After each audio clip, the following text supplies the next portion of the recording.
Welcome back to Third Phase of Moon.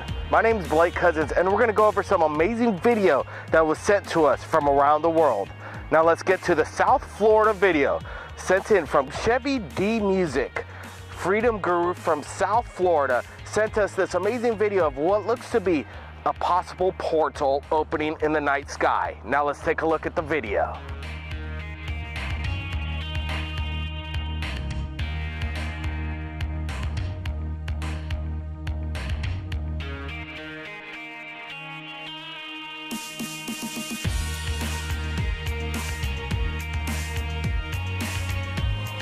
Hey! Hey! Hey! Hey! Hey! Hey!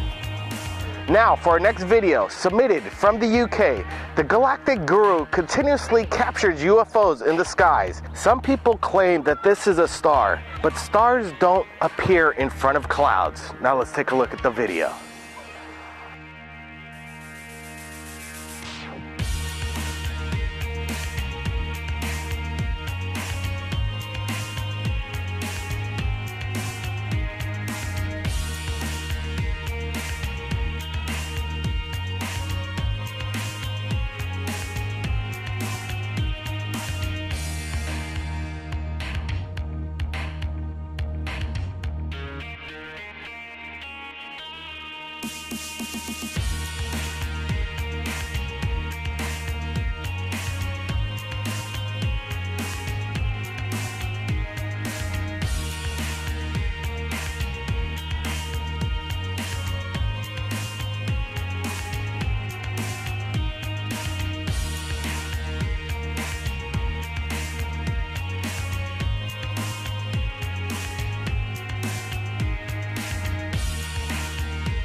More video into Third Phase of Moon from Miami, Florida, shot by Jeremy Thomas. He shot this video with his Sony 560 DR with the IR filter on it at 4:30 p.m. of what looks to be a massive UFO sighting in the skies.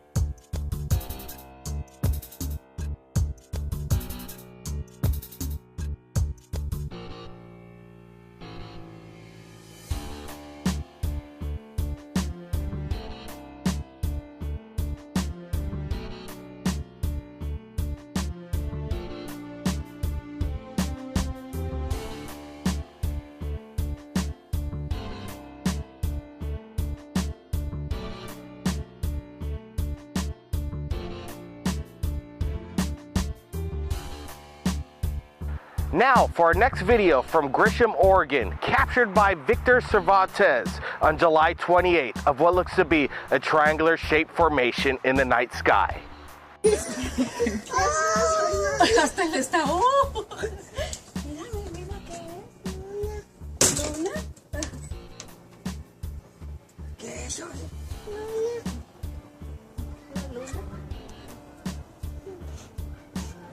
Carlos like pushes me out of the way.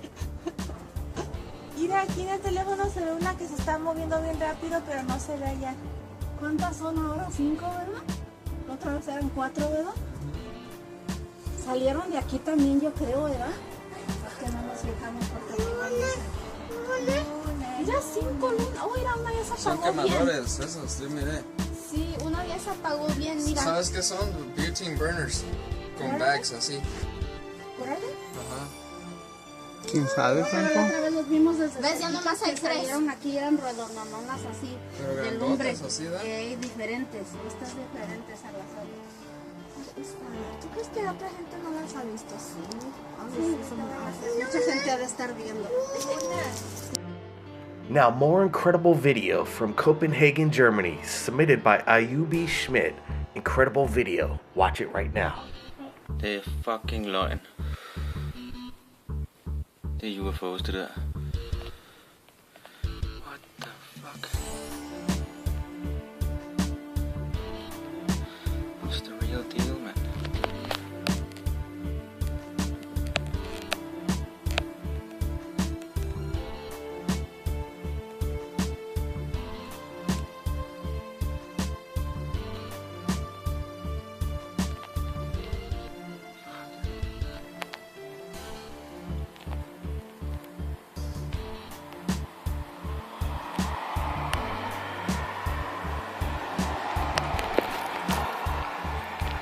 Løgn.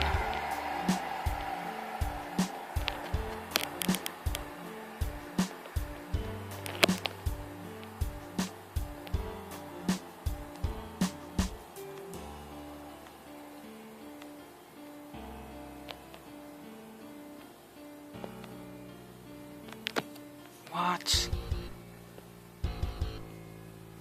We want to thank the people who submitted their amazing video to Third Phase of Moon. Visit the descriptions below and the links to visit their channel. The 100,000 subscribers making YouTube Third Phase of Moon the top UFO channel in the world, we want to thank them as well. And if you've captured anything amazing in regards to UFOs, contact Third Phase of Moon via Skype or Facebook. My name's Blake Cousins, and we'll see you again next time.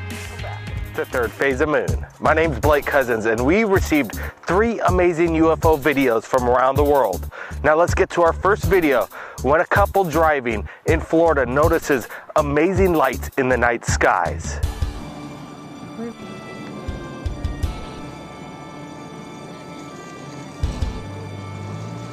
What the fuck is that? That's weird. There's a lot of it coming on. Dave, you should pull over by the stove.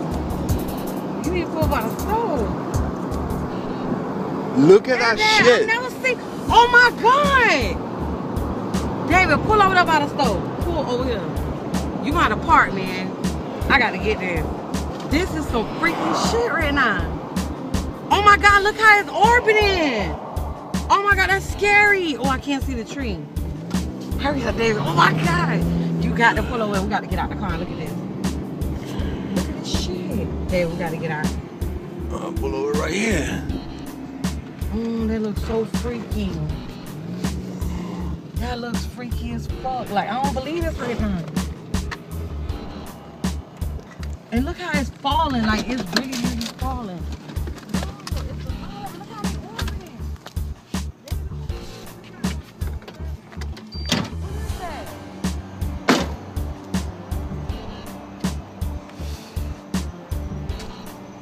It's like they orbiting around or something.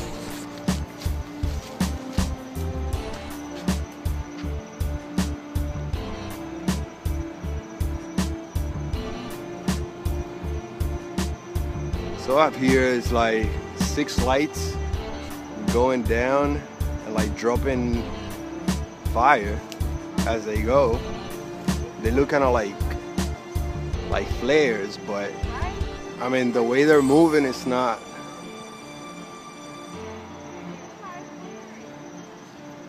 It's really inconsistent how they're moving. They're moving left and right as they fall down.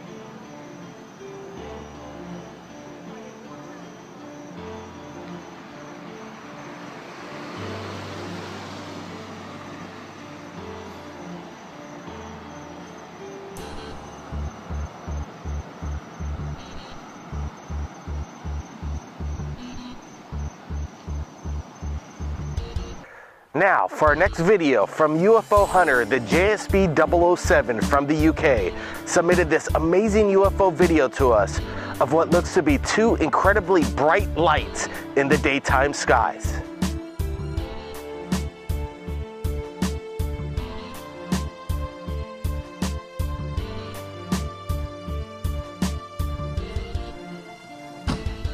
Look at this. Beautiful, beautiful, beautiful, beautiful. daytime. Well, not quite daytime, but two. Started off as one really big bright light and just split up into two. And they're both just sitting there. Look at this. See that? Look, just above the houses. See it?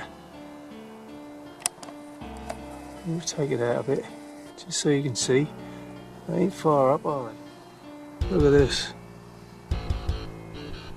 Bloody hell.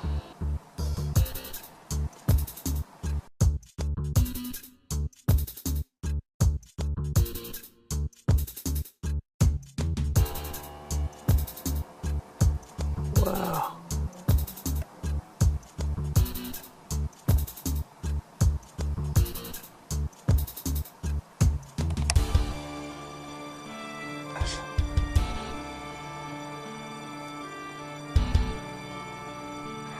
Now, from our next video from Los Angeles, California, Jonathan Castro claims he can summon UFOs at will.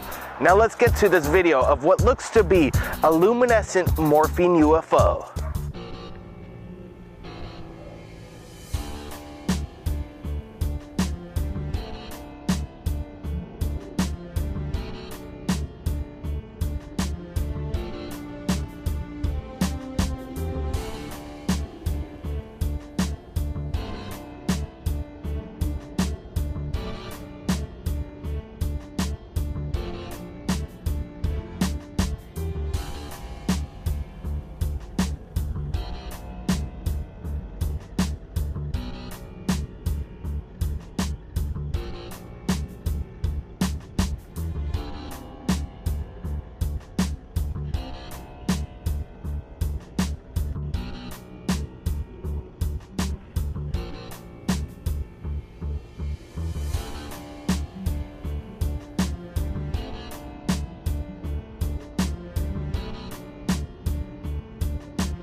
We want to thank everybody who submits their incredible UFO videos to us right here at Third Phase of Moon. And to watch the full entire videos, visit the links below in the description.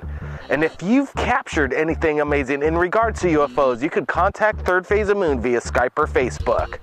My name's Blake Cousins, and we'll see you again next time. Welcome back to Third Phase of Moon. My name's Blake Cousins, and we're live right now via Skype from Los Angeles. Mr. Jim Martin submitted some incredible video to us right here at Third Phase of Moon. Thanks for joining us. Thank you. All right, Jim, can you tell us where in California was this shot and what was the circumstance behind it?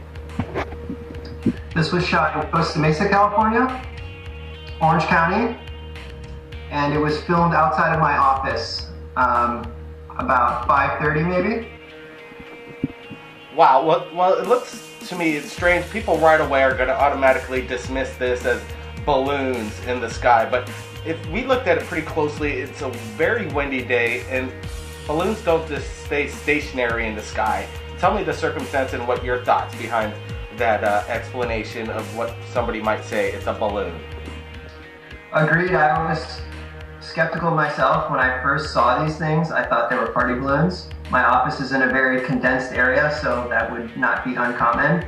However, like you mentioned, I brought out the video camera once they started hovering over those trees, and the lack of motion made me believe that it was worth filming, or it may not be balloons. Yeah, it's quite interesting.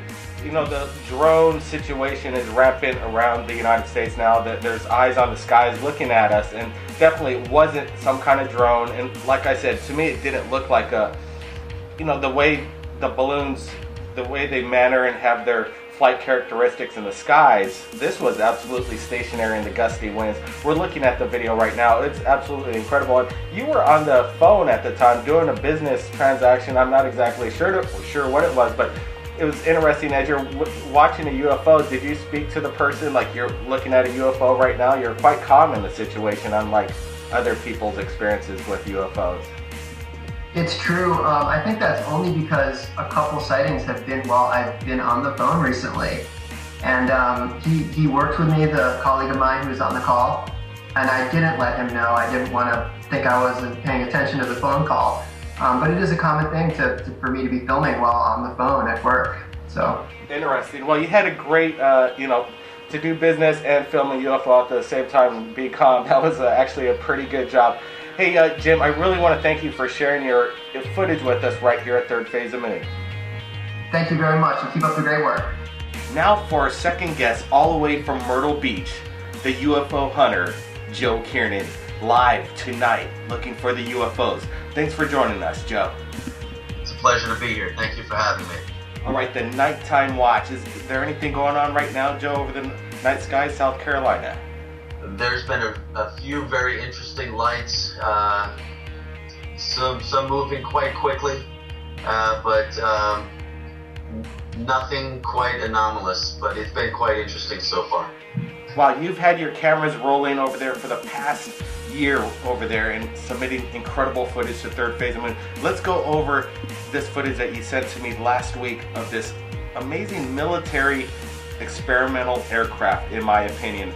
Fantastic video. Did it make any noise? What did you think, Joe? No, it didn't make any noise at all. For a moment, I thought I vaguely heard a hum, an electrical hum. When I tried to focus in on that sound, I didn't hear it anymore. It's possible that I did hear it, but I can't be certain. But at the distance this was away from me, I should have definitely heard an engine or a propeller. I should have heard something. I heard nothing that night. It was a very strange set of lights on this aircraft. I had not seen this light setup before on a flying craft. There's another YouTube member out of Oregon named Who Took My Mojo, it's the name of his channel, also filmed an object flying in the sky that night that had a very, very similar light setup, and we had spoke about it, and it's quite possible that these lights were of the same craft. However, he and I are 3,000 miles apart.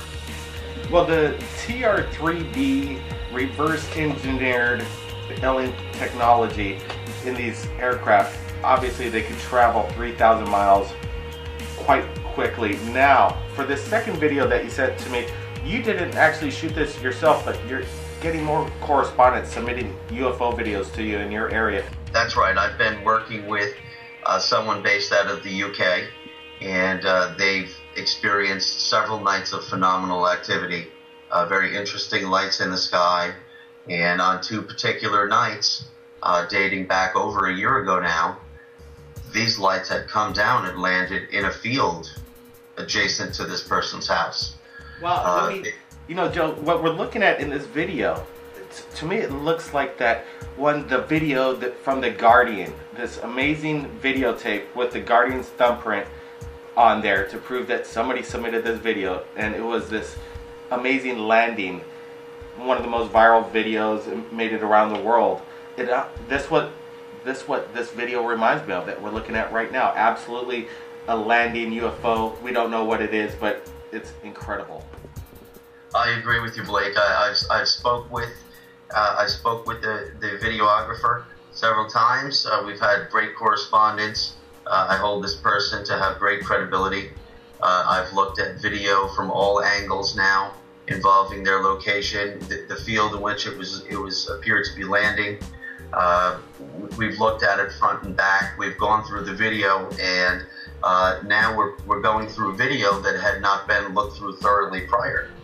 This person had not pushed the envelope to getting this message out there and did not want to be in the spotlight originally. They're looking for answers. They're looking for an understanding, And as you know, that these are all things that we try to do to help each other out, to bring a general consensus as to what's going on around here and trying to move forward with disclosure. And the footage that I've received is fantastic. We're going through it little by little. We're finding great things. And as you can see in this video, when the lights on this craft go out, the videographer claims that it was still there and had gone over there several times looking in that area, knowing it was still there.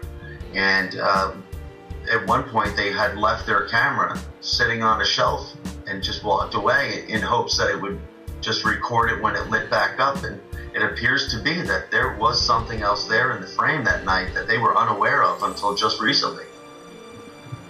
Absolutely incredible. Joe Kiernan, you keep on the hunt right there in South Carolina. Have your eyes on the skies and your cameras ready, because I know you're going to be sharing some incredible video with us right here at Third Phase of Moon in the near future. Thanks again, Joe. Thank you. Thank you for having me. Have a great night. Alright, to everybody out there, if they've captured anything amazing, like the 2 people we've interviewed exclusively right here at Third Phase of Moon, submit them right here at Third Phase of Moon via Skype or Facebook. My name's Blake Cousins, and we'll see you again. To Third Phase of Moon. My name's Blake Cousins. Contact in the Desert, the Joshua Tree. We were there along with our correspondent for Third Phase of Moon, young Jack Graham. We'll be speaking with granddaughter of President Eisenhower, Laura. Also, Jim Mars, author of Rule by Secrecy, and Travis Walton, famous abductee. James Gillian, UFO researcher from the Gillian Ranch, and Michael Cremo, ancient alien expert. Among Michael Sala, who's involved with exopolitics, and Yvonne Smith, hypnotic regression expert.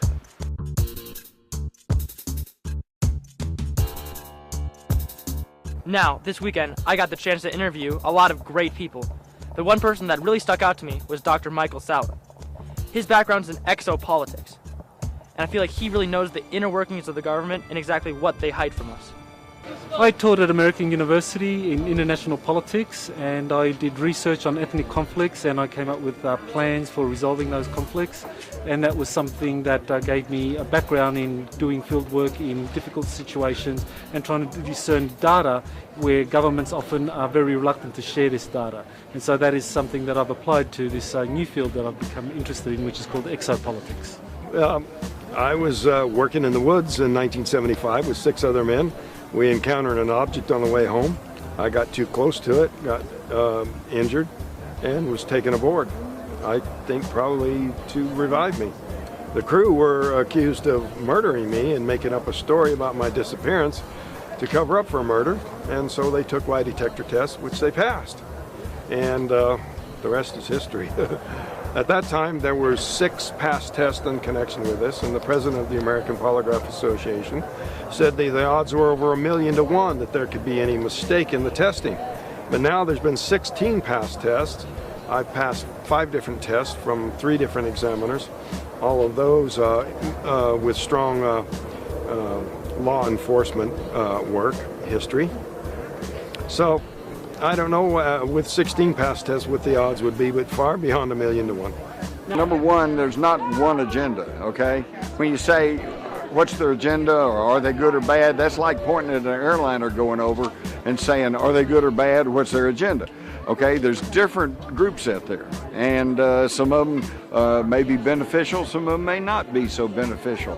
But the one thing I know for sure is, and this is a good thing, is that I don't think that the plan is to invade the earth, blow up our cities and eat us or something like that, or like you see in movies like Independence Day, because if they wanted to do that, they could have done that long before now. As the great-granddaughter of Dwight Eisenhower, did he believe in aliens? Well, he must have. I never met him. I never really heard, from his mouth, but from whistleblower testimony and a lot of different information that's out there, it's clear that he definitely had contact with extraterrestrials. How do you feel? Do you believe you've ever been contacted by extraterrestrials yourself? When I was a child, I did have some contact, and I do session work with people who are abductees and contactees, so I know it's very, very real. I feel that this information is very important to put out there to the general public, because it is happening all over the world to millions of people, and this is why I dedicated my life to this type of work. The government since that time has been very concerned about how the public responds to the question of extraterrestrial life.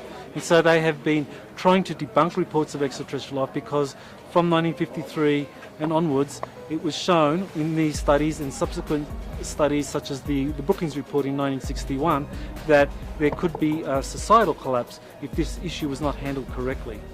Thousands of years ago, these ancient people were aware of these flying craft, and there are detailed descriptions of them in these ancient writings. So that's what I'm going to be talking about today. I've been in the field for actually all my life, but I've been really active in the field for the past 26 years with East City Ranch, and it's an international UFO hotspot where people come to have their own experiences. And we've been filming ships and documenting contact and things like that for over 26 years now. Now, why do you believe that you were chosen specifically? Well, some of the guys on the crew believe I was chosen.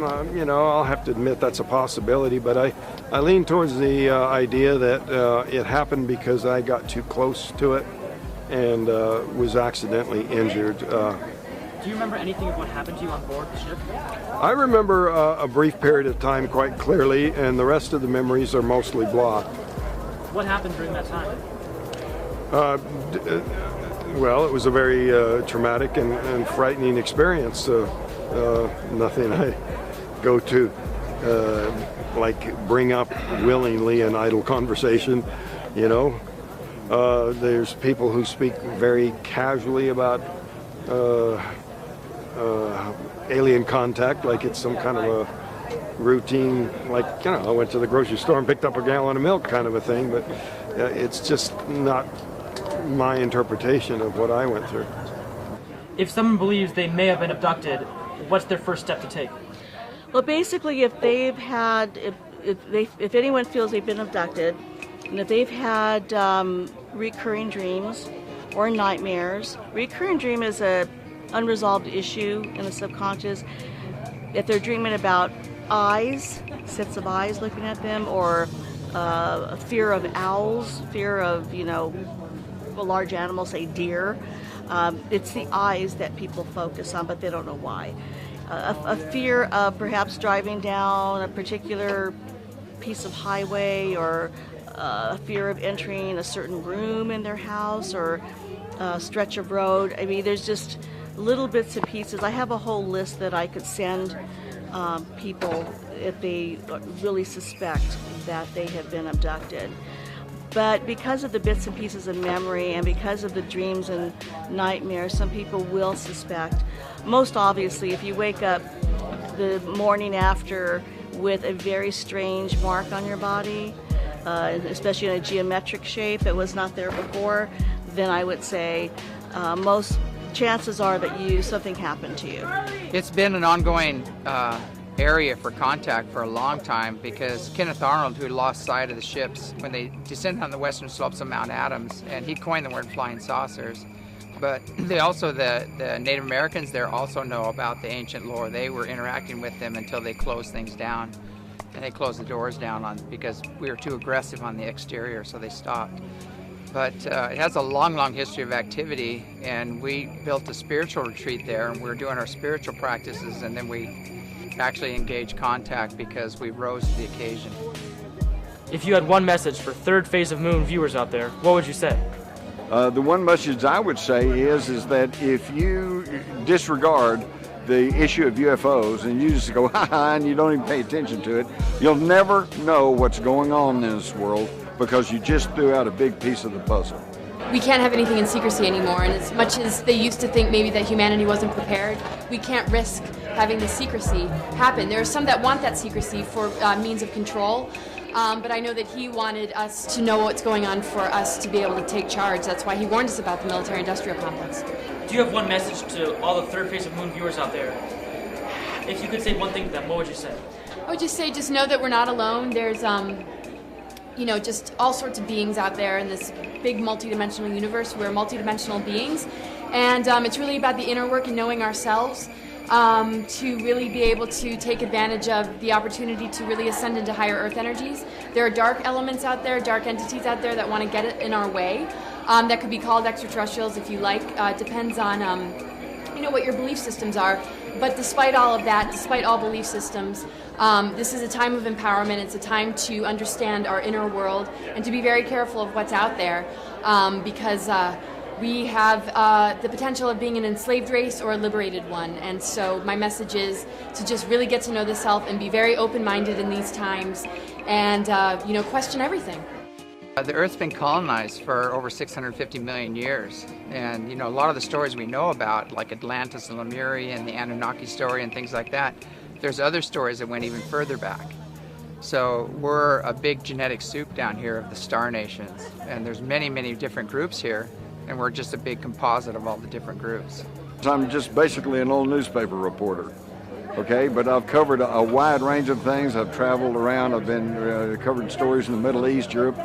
I've been to China, Tibet, been all around, and I realized fairly early on that there was a big story going on that was, shall we say, underreported, and that had to do with UFOs. Now, way back in the day, when I started off as a young reporter, the story was there's no such thing. They're just hallucinations or perhaps some kind of mass psychosis. Well, as a newspaper reporter, I thought, wow, heretofore undiagnosed contagious mass psychosis. There's a story, except that's not it. Because today everybody's got a camcorder or they've got a cell phone with a camera. And now you go on the internet, you punch in UFOs, and you could spend the rest of your life looking at pictures.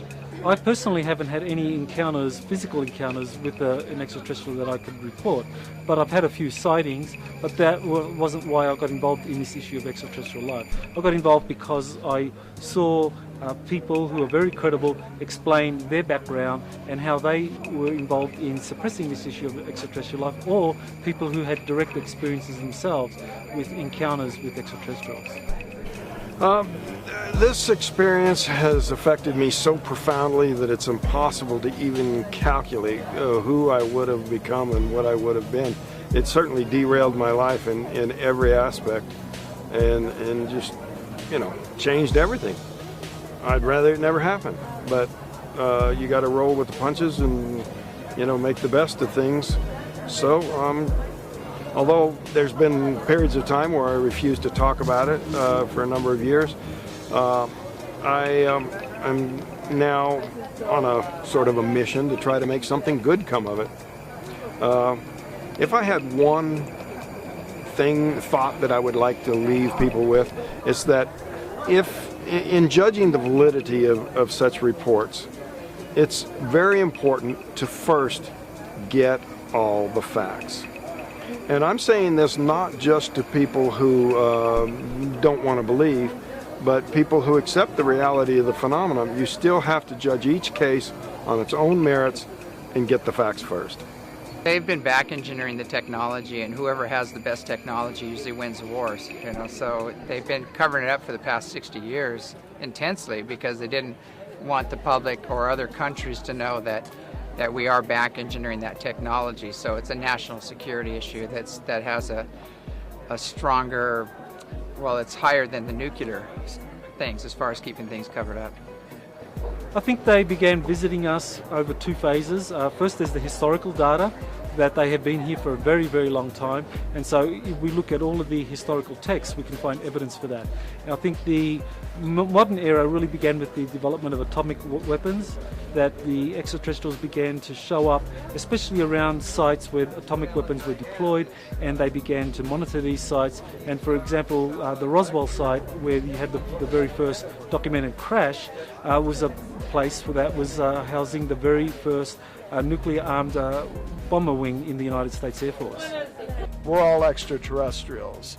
As conscious beings, we all come from a higher level of reality that I call the level of pure consciousness, and we should be trying to get back there. It's time to wake up and realize you're not alone in the universe, and your family's returning, and the ancient ancestors are returning, and it's time to welcome them and end our aggressive warlike ways and start choosing peace. Message to the world from the third phase of the moon radio show with millions of listeners. I would say if you want the latest in information, not only on my subject, but all aspects of the UFO phenomena and related aspects, and it's a huge subject, tune in and listen, because you're going to get an earful. We want to thank our special correspondents on the ground at the Joshua Tree, young Jack Graham, along with Dr. J. Andy Elias. And if you've captured anything amazing in regards to UFOs, you could contact Third Phase of Moon via Skype or Facebook. My name's Blake Cousins, and we'll see you again next time.